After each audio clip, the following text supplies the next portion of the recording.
Buat teman-teman yang udah follow Instagram aku, TikTok aku, atau mungkin berteman di Facebook aku ya, aku memang rajin banget upload konten day 1, day 2, day 3, until grand final. Jujur ya guys, selama ikutan karantina itu aku tuh pengennya off sosmed sebenarnya. Gak mau main HP sama sekali, gak mau main internet, tapi ternyata memang tugasnya disuruh untuk rajin upload konten. Jadi katanya biar membawa vibes deg-degan. Kalian juga yang nonton tuh ikut merasakan kegiatan kami gitu loh. Dan di video kali ini aku akan sharing pengalaman aku. Jadi nggak cuma asal cerita doang ya. Cerita pengalaman aku selama karantina. Tapi aku pengen bener-bener sharing banyak banget pembelajaran dari pengalaman aku. Hopefully ini bener-bener bermanfaat banget buat kamu.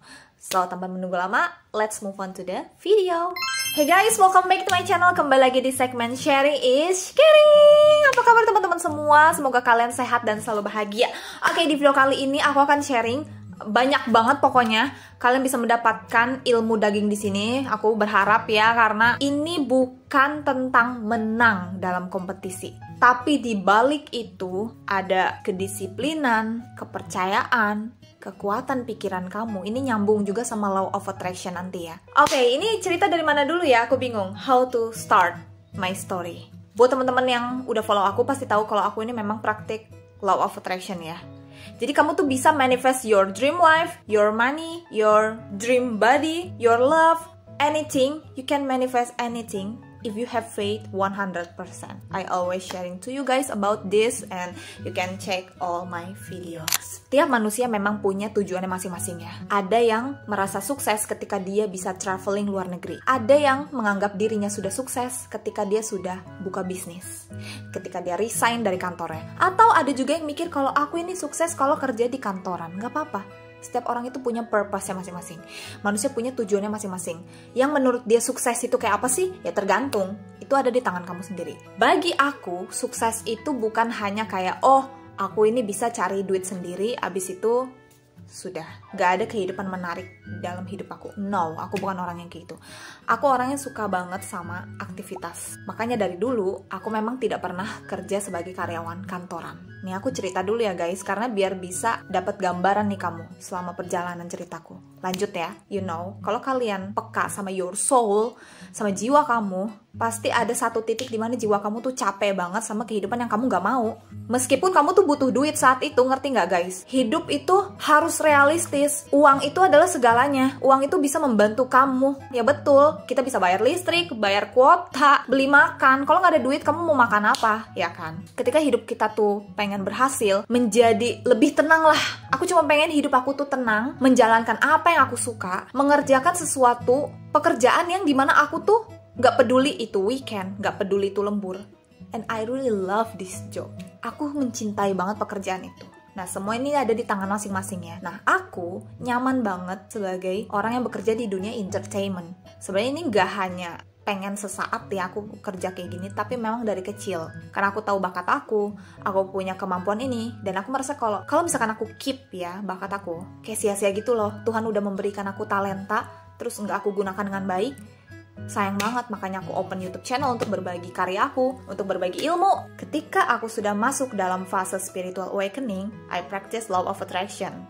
You know, hukum tarik-menarik antara alam semesta dengan pikiran kamu, di mana frekuensi itu akan semakin kencang, semakin balance ketika kamu punya keyakinan penuh.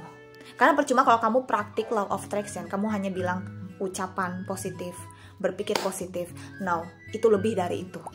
Praktik manifestasi law of attraction itu bukan hanya kamu tahu mau punya apa, kamu tahu punya impian apa, dan kamu take action. Nggak hanya itu. Kamu harus melewati fase spiritual awakening di mana kamu tuh bisa membersihkan diri kamu.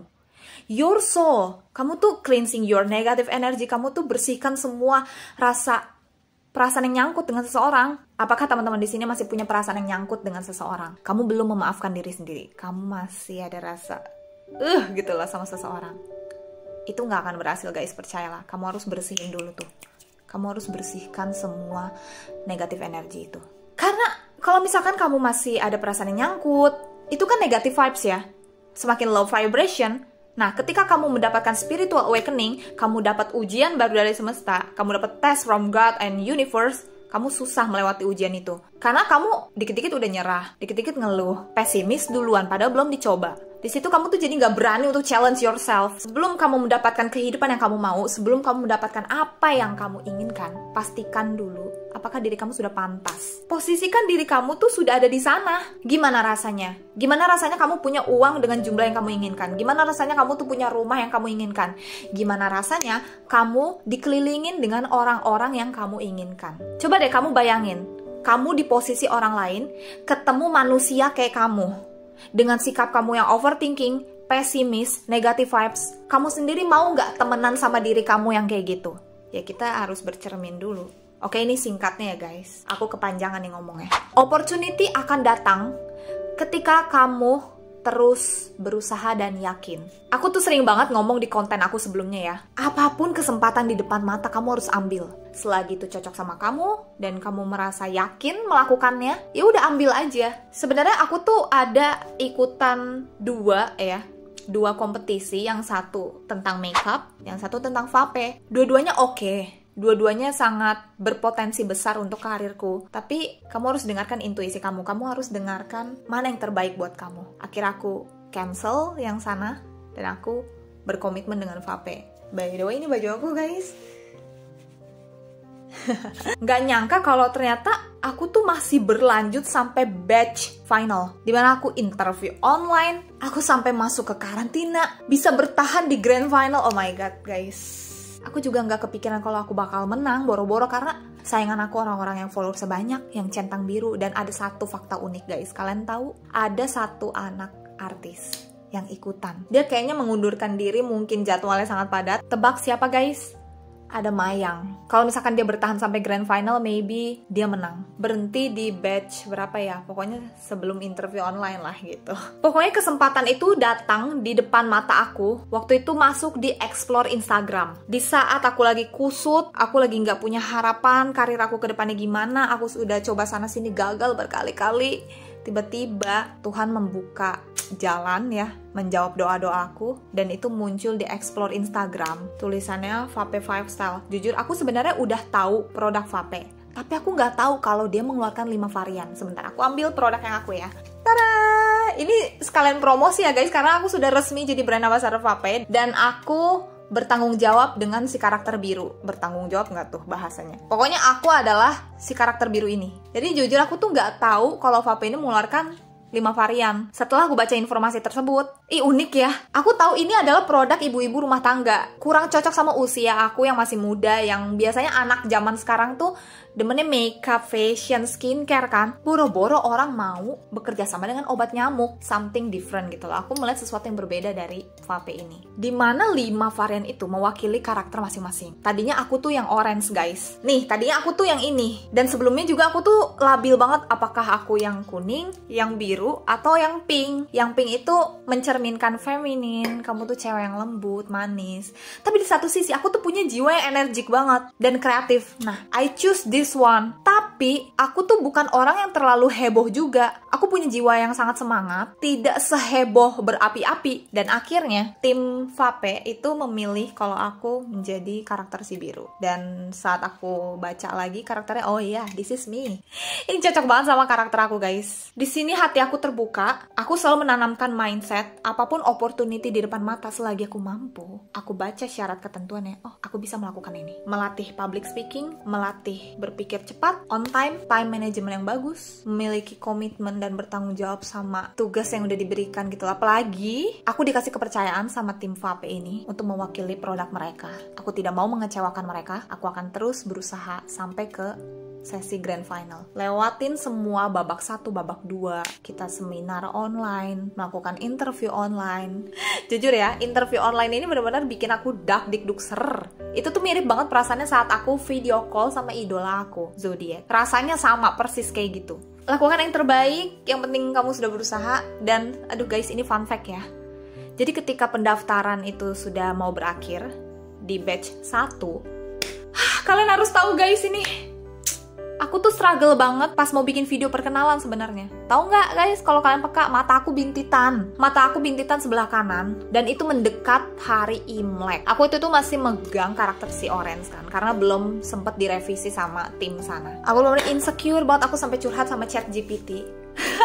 Siapa yang curhat sama ChatGPT guys? Padahal paling benar emang curhat sama ChatGPT ya. Mereka lebih logis dan lebih aman. Aku curhat lah bagaimana ya, ini kesempatan bagus banget untuk karir aku, tapi satu sisi mata aku tuh bintitan besar banget. Ya udah, akhirnya aku foto apa adanya. Yang penting wajah aku terlihat tanpa filter. Walaupun aku pakai makeup juga di sana, tapi setidaknya aku tuh tidak mau memalsukan wajahku. Kalau misalkan kalian lihat ini foto-foto, ya nggak apa-apa lah, tampil apa adanya. Akhirnya dengan keyakinan penuh, aku tetap gas daftar the next brand ambassador Vape dengan mata bintitan. Itu sebelah kanan tuh saat itu. Apa ya, kayak stop dulu nih sementara, ibaratnya kayak hiatus. Karena diperpanjang pendaftarannya sampai bulan Maret. Oke, selama itu aku jadi yaudah lebih santai, take my time, nyembuhin mata bintitan. Tiba-tiba mataku bintitan yang sebelah sini, yang sebelah kiri. Hari-hari apa ya, lebaran. Tapi emang ya, aku tuh percaya sama God's plan. I trust divine timing from God and universe. Emang Tuhan tuh baik banget ya. Tuhan dan semesta ini benar-benar mendengarkan doaku. Mereka bisa melihat usaha aku. Mereka tahu kalau I deserve untuk proyek Vape ini. Dan Tuhan tuh membiarkan aku istirahat dulu untuk sembuhin mata bintitan aku yang sebelah kiri. Lebaran selesai, mata bintitan aku sembuh. Tiba-tiba lusa aku dapat kabar interview online. Bintitan aku tuh masih ada guys, sedikit gitu loh di sebelah sini. Tapi setidaknya saat karantina wajah aku bagus banget. Tidak ada bintitan guys, itu seneng banget. Karena malu banget ketika aku lagi interview, terus habis itu aku menjalani karantina, ketemu orang banyak, terus mereka ngeliat mataku nonjol gitu kayak. Apalagi aku ada perform nanti. Pengumuman tiba. Akhirnya aku terpilih sebagai 10 finalis yang akan di karantina. Wow, ini adalah pertama kalinya aku ikutan ajang kompetisi sampai di karantina. Guys, karantinanya benar-benar. Buat teman-teman yang gak suka sama tantangan, buat teman-teman yang gak punya pemikiran terbuka untuk terus belajar, yang gak punya mindset never stop learning, kamu gak bisa sih ikutan kayak gini. Karena apa? Karantina yang aku lakukan selama 3 hari itu bukan hanya sekedar kita kelas makeup, kelas public speaking, acting, gak cuma itu. Tapi di mana kamu tuh bisa manage waktu kamu di saat lagi sibuk-sibuknya. Nah, balik lagi ke pembahasan awal. Kenapa aku jadi rajin upload konten di saat karantina? Harusnya kan aku pengennya off sosmed ya. Enggak guys. Ditentuin jam kapan kamu uploadnya. Di briefing dulu H-1. Otak aku ini harus bekerja. Tapi di satu sisi aku tuh harus aktif ikutan kegiatan di sana. Menjalin relasi dengan siapapun, sama tim kameramen, sama LO aku, sama teman-teman di sana. Itu tuh kayak gini loh, ibarat badan aku itu kayak dibelah satu-satu. Terus aku harus kayak kesana. Tahu nggak? Aku nggak capek sama sekali. Aku nggak kayak pengen nangis. Aku nggak ada rasa pengen pulang, nggak. Dan fun fact, saat aku karantina itu aku dapat M. Hari pertama biasanya aku tuh sakit banget, kram. Ya kalau lagi mens kan gitu ya cewek. Sakit perut, paha pegel, punggung pegel. Biasanya aku tuh kayak baru beberapa jam, misal baru mulai mens nih, langsung kayak aduh. Tapi aku sangat semangat. Aku suka banget ngejalanin itu di sana. Walaupun sedikit beban karena tugasnya banyak banget, tapi aku suka gitu loh. Bentar, aku mau minum dulu guys. Emang udah jodohnya sih guys. Kalau itu emang untuk kamu, takdirnya untuk kamu, apapun tantangannya kamu tuh ngelewatin dengan enjoy. Santai aja. Aku melihat teman-teman saingan aku ya, gak ada rasa kayak beban. Ini bukannya melebih-lebihkan ya, tapi aku benar-benar gak ada rasa, ih dia hebat banget ya, dia pinter banget ya. Duh, aku gak mau nih kalah deh. Sama sekali, demi Tuhan aku gak ada mikir kayak gitu. Aku gak ada perasaan iri, gak ada rasa kayak merasa tersaingi karena kita sama-sama berjuang loh. Aku di sana kayak akrab sama teman-teman. Kita semua do the best. Kita semua lakukan yang terbaik karena aku tahu perjuangan teman-teman di sana dan kita merasakannya sama-sama. Jadi nggak ada perasaan pesimis, merasa tersaingi. Aku mencoba lebih berani setiap ada kelas atau ada mau interview, angkat tangan aja gitu. Aku angkat tangan kan. Di kelas public speaking juga dikasih topik ini dan aku harus membawakan topik ini gitu. Pas maju ke depan bawa mic. Nggak usah mikirin hasilnya, yang penting kamu jalanin dulu prosesnya. Ini sering banget aku bahas. Jangan fokus kayak, aduh nanti hasilnya bagus nggak ya, nanti mereka mandang aku gimana. Nggak usah, kamu ciptakan itu sendiri. Jangan mikirin hasil, kita nggak ada yang tahu hasil, kita nggak ada yang tahu orang mandang kita gimana di endingnya. Yang penting kamu ciptakan itu dulu selama di prosesnya. Sesi kelas catwalk dan dance ini benar-benar menguras tenaga dan mental aku. Cuma aku tuh nggak ada merasa kayak sedih, pengen pulang, enggak sama sekali. Aku merasa kayak ayo Shell, bangun. Buat teman-teman di sini, kalau aku tuh nggak bisa tidur di atas jam 10 malam. Aku tuh nggak bisa lah tidur malam gitu. Tapi kan karena ini tanggung jawabku, masa-masa karantina ini adalah menentukan karir aku ke depannya. Jadi aku harus berjuang. Yang penting makan yang cukup ya, makan yang sehat, rajin minum air putih, dan optimis. Lewatilah kelas catwalk, kelas dance. Yang bikin pusing tuh sebenarnya bukan masalah catwalk dan dance, tapi blockingnya. Kita bersepuluh, posisi di sini tadi kemana ya? Aduh ini gimana ya? Udah kan tegas banget ya. Guru catwalk dan dance itu tegas banget guys, galak. Jadi kamu harus kuat-kuat mentalnya, jangan merasa kayak, aduh aku salah nih, salah. Enggak. Oh iya, sadar gitu, sadar. Oke. Aku salah nih tadi. Yuk ulang yuk, semangat.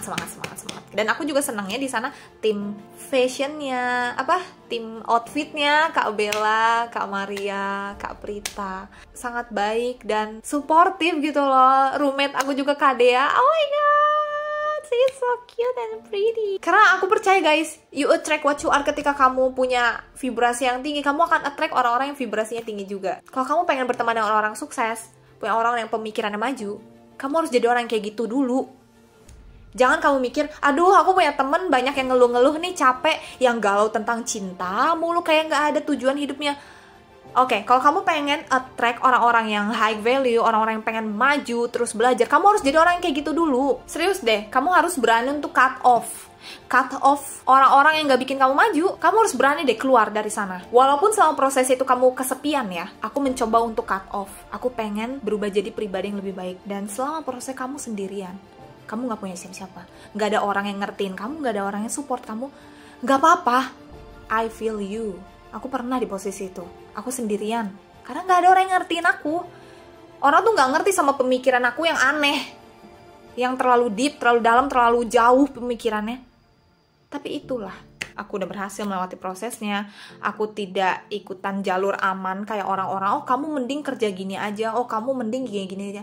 No, aku tahu aku mau ngapain ke depannya. Aku tahu jiwa aku ini butuhnya jadi apa ya. Ya udah, ketika orang-orang memilih jalur zona nyaman, aku berani keluar dari zona nyaman, mengikuti jalur impian aku. Di saat proses itu, ya aku sendirian, nggak ada yang ngertiin, nggak ada yang support, karena mereka nggak ngerti sama pemikiran aku. Tapi one day, the result make them shock. Jadi makanya selama proses itu kamu diem aja, nggak usah ngomongin ke orang-orang, aku mau begini loh guys, aku mau bikin ini loh, aku mau bikin ini. Nggak usah ngomong ke siapa-siapa. Kerja keras dalam diem aja, walaupun orang-orang sempet mikir aku nih di rumah mulu ya. Aku ngapain sih di rumah mulu gitu? Bobo laptop, mondar-mandir, ngejagain nenek aku sakit stroke, ngatur waktu lagi bikin konten siang-siang make upan, belum lagi jerawatan. Capek tau gak sih? Satu sisi ngurusin orang tua sakit, satu sisi aku harus tetap berpikir kreatif, satu sisi aku harus ngurusin waktu aku. Jadi aku tuh harus pintar-pintar ngatur waktu. Belum lagi di satu sisi pemandangan orang ngeliat aku kerja jadi konten kreator. Ngapain sih? Kamu ngapain sih di rumah mulu? Coba sono main, keluar, bergaul sama orang-orang. Because nobody can relate. Gak ada orang yang bisa relate gitu sama kehidupan aku saat itu. Jadi ketika kamu lagi di posisi sendirian, yang penting kamu tetap siap. Makanya di rumah tuh aku sering banget latihan nyanyi, ngedance, nge-rap, karaoke juga di rumah. Karena apa? Ternyata universe membawa aku untuk tampil di panggung. Universe membawa aku untuk tampil di depan penyanyi, aktor, sutradara, public speaker. Dengan PD-nya modal fangirling, kekuatan aku yang aku dapatkan dari Zodiac, Baby Monster, itu benar-benar kekuatan aku, pegangan aku selama itu. Ketika aku tampil di panggung itu, aku bukan jadi Sela yang gugup. Misal nih pegang mic, aku nggak kayak tremor gini-gini, enggak. Aku enjoy banget guys. Cuma yang ribetnya lampu-lampunya sih. Lampunya tuh kayak biru, merah, hijau gitu-gitu. Jadi aku nggak begitu kelihatan muka juri nih. Tapi makanya guys, tungguin aja hasilnya. Tungguin hasil video perform aku. Makanya aku udah chat sih. Aku udah WA si videografernya. Dan tunggu approve dari klien dulu. Makanya doain ya guys. Ketika sudah di approve sama klien, aku akan segera upload di social media. Saat grand final kan tampil ya, catwalk, dance gitu untuk opening.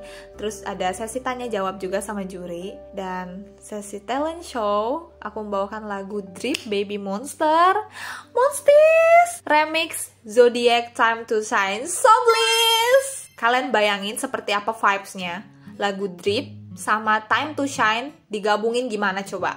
Apa yang ada di benak kalian, apa yang ada di pikiran kamu. Aku juga sempat banget membahas tentang kekuatan dari idola aku yang mengubah hidup aku di ebook ini.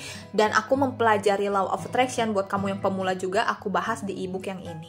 Link di down below. Setelah pengumuman itu terjadi, aku tuh bener-bener shock banget. Kayak, ya Tuhan, terima kasih gitu pas pegangan tangan sama temanku kan. Jadi aku pegangan sama temen aku, dia sainganku yang varian ini. Aku pegang buket bunga, pegang hadiah. Aku tuh sempet kayak ngeliat ke atas gitu loh, ngeliat langit-langit. Lega banget. Selama ini yang aku pendem, bolak-balik ke rumah, memutar otak aku biar terus kreatif dan gak pernah mengenal kata capek. Walaupun aku tuh sebenarnya capek banget, tapi kalau aku belum mencapai tujuanku, aku nggak mau capek. Setelah itu yaudah akhirnya kita kayak photoshoot kan untuk jadi talent produk ini. Nanti juga akan ada proyek-proyek selanjutnya, kalian stay tune aja. Pesan aku buat kamu, apa ya, nggak usah panjang-panjang sih sebenarnya. Buat kamu yang punya passion, jangan pernah dikubur. Walaupun di sekitar kamu tuh orang nggak ngerti kamu ngapain. Kita hanya punya 2 tangan nih ya. Gak usah 2 tangan ini kayak kamu nutupin mulut orang. Coba 2 tangan ini kamu tutup buat ini aja, telinga kamu. Ibarat kayak kacamata kuda aja. Gak usah lihat orang udah sukses, orang udah nikah. Apalagi teman seumuran kamu tuh udah enak hidupnya, tapi kamu belum jadi apa-apa. Gak apa-apa, kamu fokus aja dulu ke depan. Jangan takut untuk mencoba. 1 langkah kecil itu sangat berharga daripada kamu gak ngapa-ngapain. Pokoknya harus percaya diri, konsisten. Karena your energy creates your reality. Oke, segitu aja teman-teman video kali ini. Jangan lupa beli vape ya guys. Karena, aduh, nih aku kasih testimoninya ya. Ini tuh bukan sembarangan obat nyamuk guys. Wanginya tuh enak banget, gak bikin kamu pusing. Karena aku varian yang ini, floral bubble aroma yang sporty. Wangi itu kayak bedak bayi. Percayalah, ketika kamu semprot ini di kamar kamu, yang gak usah dihirup juga sih. Maksudnya setelah kamu semprot ini, kayak bayi abis mandi dikasih bedak gitu loh baunya. Support aku dengan membeli ini dan rasakan aromanya yang benar-benar menenangkan. Oke guys, segitu aja video kali ini. Thank you so much for watching. Hopefully video ini bermanfaat. Don't forget follow all my social media and see you on my next video. Bye bye.